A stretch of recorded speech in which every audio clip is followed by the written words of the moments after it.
नीतीश कुमार ने उनको महत्वपूर्ण बना दिया, लेकिन मालदार कोई चीज नहीं दिया जिससे कि उनको आर्थिक लाभ हो।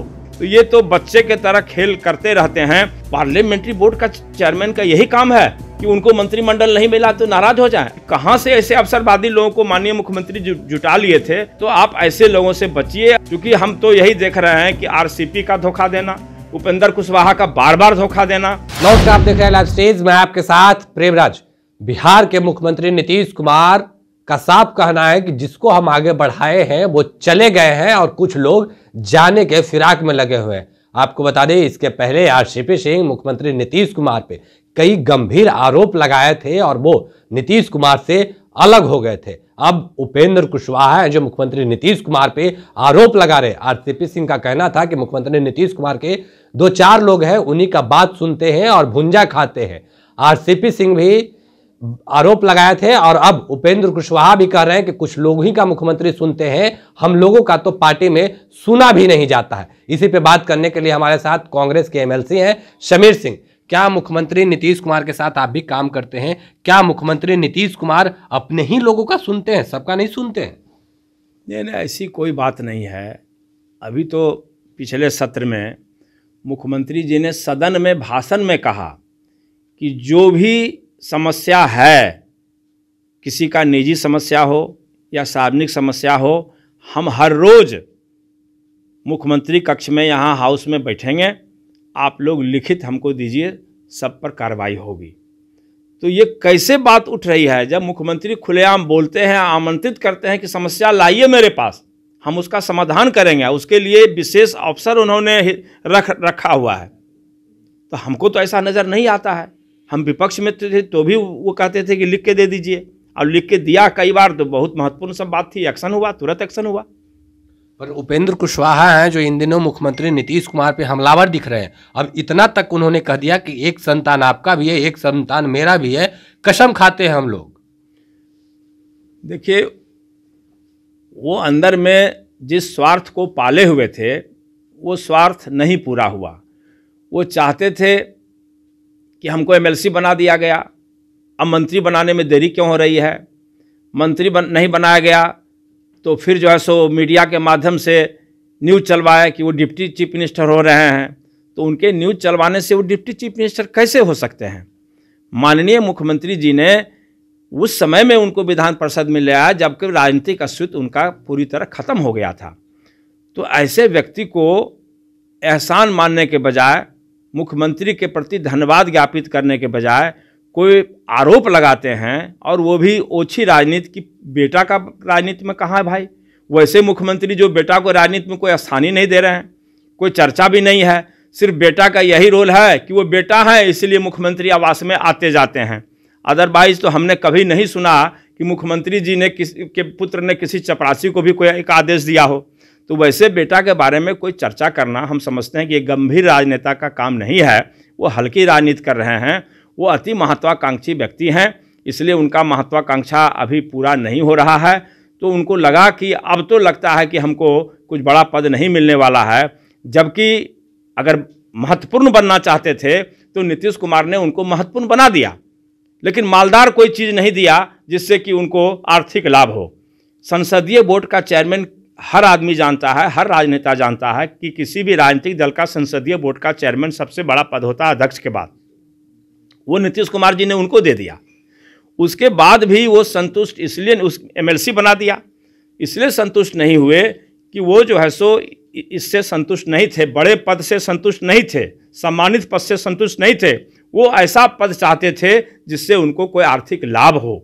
इसी के जुगाड़ में थे, जो जुगाड़ वो सफल नहीं हुआ, इसलिए उनकी बेचैनी बढ़ रही थी और वो उम्मीद लगाए हुए थे। फीडबैक भी मुख्यमंत्री को भिजवाते थे और नाराज होकर के जब शपथ ग्रहण मंत्रिमंडल का हुआ तो बम्बई भाग गए थे। तो ये तो बच्चे के तरह खेल करते रहते हैं, जबकि जनमानस पर उनका कोई असर नहीं है, समाप्त हो गया। थोड़ा बहुत असर था भी तो उसको इस्तेमाल लोग कर सकते थे। अब वो किसी भी दल में चले जाएंगे तो उस दल का नुकसान ही होगा, कोई फायदा नहीं होने वाला है। यानी उपेंद्र कुशवाहा माल के लिए केवल मुख्यमंत्री नीतीश कुमार से बगावत पे उतर गए। ये तो उनका एक्शन बता रहा है। अगर वो राजनीतिक व्यक्ति होते तो नीतीश कुमार को अभी के समय में हम समझते हैं कि उनको साथ देना चाहिए था।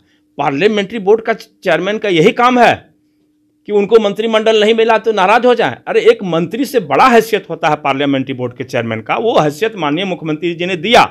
मुख्यमंत्री जी से ये बार बार चूक हम समझते हैं कि हो रही है कि जब वो पहली बार एमएलए बने थे कुशवाहा जी, तो उनको बना दिया सदन का नेता। तो फर्स्ट टर्मर एमएलए को नहीं बनाया जाता है, 2-4 बार, कम से कम 2 बार हो गया तो उसको नेता बनाया जाता है। उस समय वो परिपक्व भी नहीं थे, कुछ भी नहीं थे।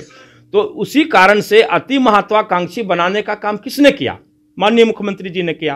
तो इतने मंजे हुए राजनेता से ये चूक कैसे होती चली गई और ये बार बार धोखा दिए। हम कह रहे हैं आरसीपी तो उनका स्टाफ था ना। अब वो स्टाफ जो है सो जिस नीतीश कुमार जी ने अपने प्राइवेट सेक्रेटरी में रखा, प्रिंसिपल सेक्रेटरी में रखा, और वही व्यक्ति जो है सो आज राजनीतिक रूप से चुनौती देने का काम कर रहा है। ये कहाँ से ऐसे अवसरवादी लोगों को माननीय मुख्यमंत्री जुटा लिए थे? हम मुख्यमंत्री जी से निवेदन करेंगे कि अभी आपकी ज़रूरत है बिहार को, आप बड़े राजनेता हैं, तो आप ऐसे लोगों से बचिए और अब जो भविष्य में अगल बगल में लोग रखिए वो अवसरवादी से बचने का काम कीजिए। क्योंकि हम तो यही देख रहे हैं कि आरसीपी का धोखा देना, उपेंद्र कुशवाहा का बार बार धोखा देना, यही लगता है कि कहीं न कहीं माननीय मुख्यमंत्री जी से चूक हो रही है। और हम चाहते हैं कि ऐसी चूक भविष्य में नहीं हो, इसलिए कि नीतीश कुमार जी की जरूरत अभी बिहार को है और आगे भी रहने वाली है। उपेंद्र कुशवाहा तो चलिए ठीक है, पर आरजेडी के विधायक सुधाकर सिंह मंत्री रह चुके हैं, उन्होंने भी मुख्यमंत्री नीतीश कुमार पे कई आरोप लगाए हैं। देखिए वो सब जो भी हो, सोच अलग अलग होता है। मंत्री के रूप में मर्यादा का पालन, सुधाकर भाई हमारे भाई हैं और हमसे भी बहुत बेहतर संबंध है, लेकिन राजनीतिक मर्यादा का पालन तो करना ही पड़ेगा। और माननीय मुख्यमंत्री अगर मान लीजिए कि उनको कोई ग्रीवांसेस था, कृषि विभाग में कुछ वो अलग चाहते थे, तो उनको अपने पार्टी फॉर्म से आना चाहिए था। अपने डिप्टी चीफ मिनिस्टर जो उनके सदन के नेता है वो पार्टी के राष्ट्रीय जनता दल के तेजस्वी यादव के माध्यम से मुख्यमंत्री को संवाद देना चाहिए था कि कृषि विभाग में हम ये चाहते हैं, ये जनहित में है। लेकिन सीधे तौर पर हम समझते हैं कि वो अखबार में चले गए, मीडिया में चले गए, तो हमको लगता है कि कहीं न कहीं उनसे चूक हुई है। इसीलिए स्वाभाविक है कि मंत्रिमंडल का सदस्य ही मुख्यमंत्री के खिलाफ बात करे, ये तो हमको लगता है कि ये प्रैक्टिकल नहीं है, ये उचित नहीं है। इसलिए अगर उन्होंने किया है तो अब उसका सब समझते हैं कि धीरे धीरे सब समाधान हो गया है, अब कोई खास विषय वो नहीं रह गया है और आपस में राष्ट्रीय जनता दल, जदयू सब लोग में मिलत है, भाईचारा है, कहीं कोई प्रॉब्लम नहीं है। बिहार में अफसरशाही का बात होता है, क्या बिहार से अफसरशाही खत्म हो गया है? विपक्ष में आप लोग थे, जो अभी सत्ता में है, बिहार के डिप्टी सीएम हैं तेजस्वी यादव, वो भी अफसरशाही पर सवाल खड़ा करते थे और कहीं ना कहीं सुधाकर सिंह भी अफसरशाही को लेकर बगावत किए थे। ये सच ठीक बात है, ये हम लोगों ने भी विपक्ष में रह करके सवाल उठाया था और उस सवाल का असर है कि अभी जो महागठबंधन बनी है, एनडीए में अफसरशाही थी, लेकिन अभी जो महागठबंधन है निश्चित रूप से अफसर में अब भय है कि अब मेरा मनमानी नहीं चलेगा। है सर कि खत्म हो गया? नहीं, खत्म पूरी तरह नहीं हुआ है, यानी अफसरशाही है, थोड़ा बहुत तो है, लेकिन नीतीश कुमार चूंकि संवेदनशील हो गए हैं और अफसरशाही पर लगाम लगाने की तरफ आगे बढ़ रहे हैं लगातार, और यही कारण है कि समाधान यात्रा के दौरान उन्होंने जगह जगह जिलाधिकारी की खिंचाई की है, क्लास लिया है, समझाया है और उनका क्या हो सकता है रोल उनको बताने का कोशिश किया है मुख्यमंत्री जी ने। इसीलिए हम समझते हैं कि मुख्यमंत्री जी संवेदनशील हैं और अफसरशाही पर लगाम लगाने में लगे हुए हैं। क्या बिहार में शराब चालू होना चाहिए? क्योंकि जीताराम मांझी कह रहे हैं कि शराब में ढिलाई देना चाहिए, जितना नींबू को निचोड़िएगा उतना तीखापन आएगा। मुख्यमंत्री जी ने जब ये फैसला लिया था उस समय हम लोग कांग्रेस के लोग उनके साथ थे, आज भी उस पर हम लोग कायम हैं।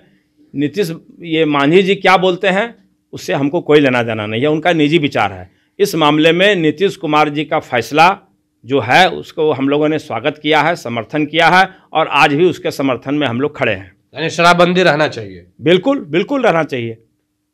पर कहा जा रहा है कि इससे राजस्व को लॉस हो रहा है, जो पर्यटन आ रहे हैं वो दूसरे राज्य चल जा रहा है, बिहार के बॉर्डर पर रह जाते हैं पर बिहार में नहीं रह पा रहे। अब ये देखना मंत्रिमंडल का काम है, हम मंत्रिमंडल के सदस्य नहीं हैं, ये देखना मुख्यमंत्री जी का काम है।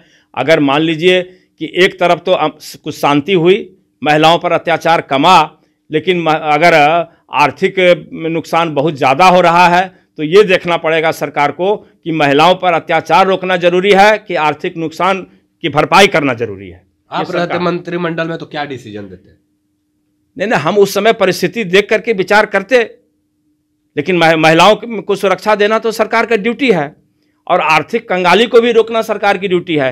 तो बीच का रास्ता कोई निकालने का हम लोग प्रयास करते, उच्च स्तरीय कमेटी बनाते कि भाई महिलाओं की भी रक्षा बिहार में जरूरी है और आर्थिक नुकसान भी नहीं हो, ये भी जरूरी है। तो वो बीच का रास्ता तो वो क्या हो सकता है, शराब के अलावे किस चीज़ पर टैक्स लगाया जाए जिससे कि इसका नुकसान का भरपाई हो जाए, दूसरे रूप से हम लोग कर सकते थे।